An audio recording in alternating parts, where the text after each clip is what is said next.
the number that has been reported is 5.7 billion Kenya shillings, 5739, which is a 36% growth from last year when we made 4.2. So that is an improvement of 1.5 billion shillings comparing 6 months this year and 6 months last year. We're very pleased with this because it's driven very much by very strong fundamentals in our business.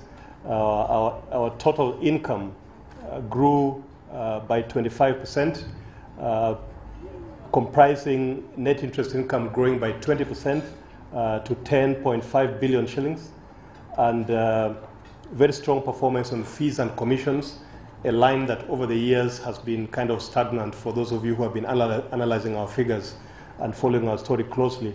We're very happy about this because that is driven by a very rapid increase in our customer numbers. Last year, we were coming from a base of 800,000 or so customers to just close to 1.8 million customers today. And therefore, the transaction revenues coming out of that increase, that growth in customer numbers is beginning to yield results with regard to our transaction income there. Operational costs is up by 19% from 8.6 to 10.3. Again, happy that that is growing, but at a slower rate than our incomes, our operating income. And then if you look at the line for provisions for bad debts, again, last year we made a provision of 1 billion. This year it has come down to 840 million. So again, showing that the quality of our book continues to improve. Similarly, we continue to make recoveries from those debts that went bad in the earlier years, but for which we are making good progress in getting some resolution.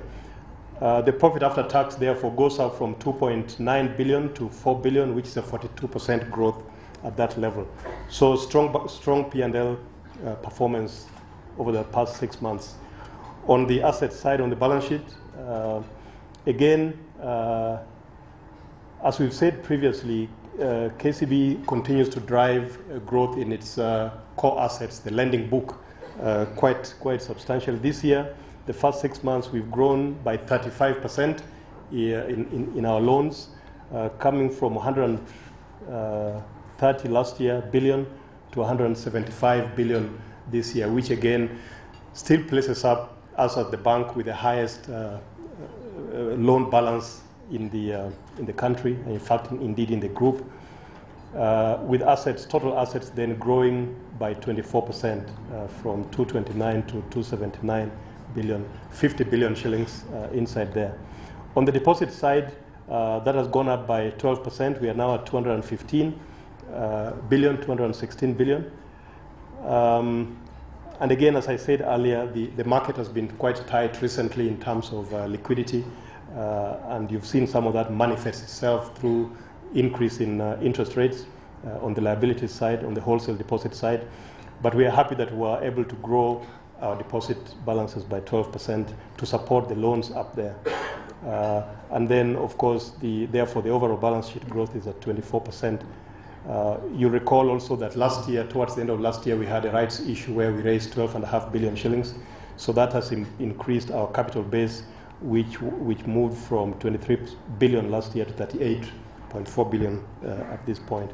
Again, very strong balance sheet in the right segments, in the right areas on that balance sheet.